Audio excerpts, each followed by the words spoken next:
Time to run the hurry up with Kimberly Martin Kmart. We got the game tomorrow night, Rams and Seahawks. What do we know about Davante Adams? Ooh, I know that Sean McVay is going to use every opportunity to try to get Davante Adams to play, but we're still not there yet. He didn't practice yesterday. They're on a short week, but he's going to take it up to game time to see if Davante can give it a go in any capacity. Next up, we've got the Eagles. What do we know about Lane Johnson and Saquon Barkley? What did I read yesterday? Yeah, same deal. So with Lane Johnson, the hope in Philly is that he would suit up this week. He's missed the last 4 games, I believe. But they had a walkthrough yesterday. He did not participate. Neither did Saquon. A lot of guys did not participate for this walkthrough, but that's one of those sort of rest days. With Lane Johnson, though, he's missed the last 4 games. They want to get him on the field before you suit him up. Hopefully this is the week. The last one. Are the Dolphins considering making a change at quarterback? You betcha. Picture this. Mike McDaniels is open to a quarterback change. After the game, he said, I don't want to make any rash decisions. And then the next day, he was like, actually, quarterback play, not good enough. Everything is on the table, which is very odd. Normally, you see head coaches do the opposite. They're cautious after watching the tape. They're like, we see good things. But in Miami, yeah, change might be a brewing. Well, this is a fascinating one because we talked about it yesterday, guys. Jeff and Nick are here with us on Tuesdays as well as Wednesdays. For those of you who are not with us every morning, and I asked the question, if you're the owner of the Dolphins and you look at the 2 most important people in your organization, your coach and your quarterback, do you feel like you've got the right guys in those spots going forward? And yesterday, one of them made it seem very much like he doesn't think the other one is the right guy, right? I mean, that's what this is, isn't it? I like Mike McDaniel, what he's been able to accomplish there. And I know that you look at a coach's resume, you want to look at playoff wins and you want to look at championships, but it's also commendable that he came in and inherited Tua and turned him into a quarterback that you went and paid, which may be a drawback, but it demonstrates his ability to build an offense around a team that didn't have an offensive line. This year, it felt like they hit the bottom. Like, we were making jokes on this show about how it was over down there. Right. And they fought back. They built an offense around a rushing attack. That's a little bit smoke and mirrors, but it's effective. Yeah. They built it and had success. And that, to me, speaks to a coach that is able to adapt and somebody who I want to keep and grow with. What do you think? Here's the way I see it. Okay, if you just sort of look over the series of events that have taken place. They drafted Tua.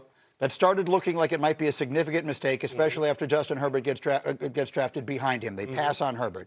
So they bring in a coach, specifically Mike McDaniel, fix that guy. That's right. They brought him in there to fix Tua, and he did it. Yeah. He did as much with Tua as could probably be done. I myself am interested in seeing what Mike McDaniel might do with a different quarterback in a different situation, running an entirely. I think they're running an offense that they think can work solely based around the somewhat limited skill set of their quarterback. Well, they were, but now they have started to morph it into more of what Mike McDaniel has been throughout the course of his career, which is he has been a run game coordinator. Right. He comes from the Kyle Shanahan tree.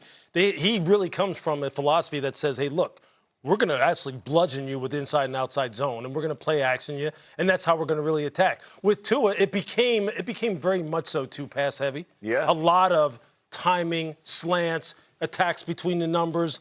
They push the ball outside the numbers, but not as much as they really need to. And look, I'll tell you what, it is a departure from what Mike has told us when we have met with him during production meetings, as far as him, kind of alluding to the fact that, hey, everything is on the table now. Because you're absolutely right. He did rehab Tua. Tua was in shambles when Brian Flores left there. It was in absolute shambles.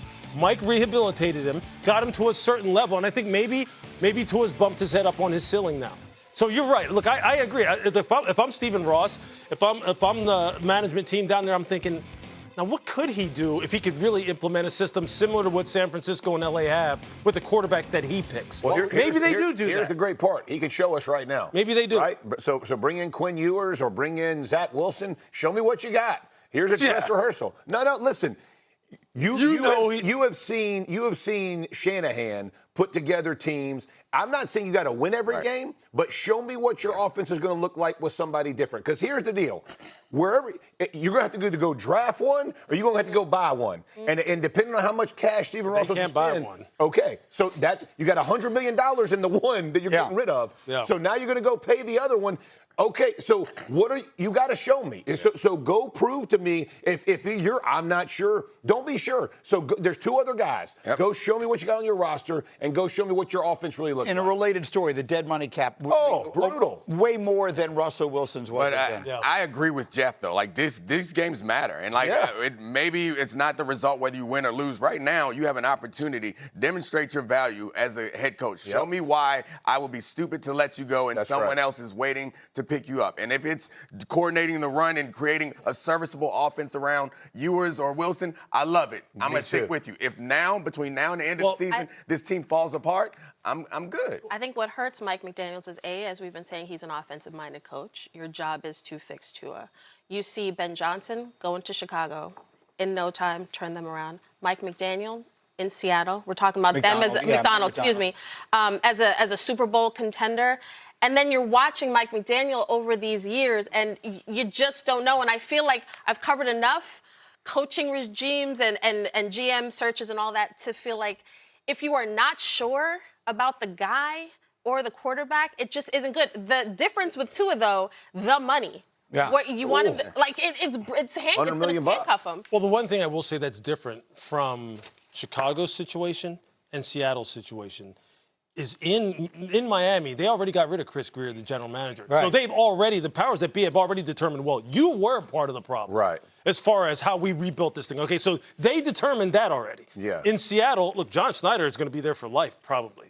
He has survived numerous different coaching changes, so they obviously believe in him, and Chicago management never thought about getting rid of Ryan Poles. They didn't think that personnel was the issue. I'm not saying Mike's not part of the problem. Yeah. Right. I'm just saying in Miami, they've clearly have established a hierarchy of how they thought this thing went. The hardest thing about making these decisions in football is there's so many parts that are interconnected. It's almost impossible to like disentangle who's responsible for what, who's responsible for this, who to blame here and there. I think it's clear that the limitations that Tua provide has inhibited his team a little bit, which is why Jeff and I agree with Jeff on this point. Right now, you have a chance. I'm looking at you. Yeah, absolutely. Put it, and you can come to my office. You is Mike McDaniel. Mike McDaniel. Well, he's done that to some degree already. But it ain't over. Like, I'm not saying it is. Right. But look, we were down there for Monday Night Football when they were playing against the Jets, and we thought the Jets were going to go ahead and maybe have that be a turning point for their season. Remember, they were having team meetings. Because exactly. Like in week 2. It did the other way. We thought it this went the was wrong dead. way. So I'm super impressed with what Mike was able to do. No question. Given the point that they were firing their GM, and we were like, oh, they mailed it in. Yes. Yeah. Quite the opposite. I also think it's important to remember if you're going to fire somebody, you got to know who else you got waiting in the wings. Right. And I don't know who exactly it is that's waiting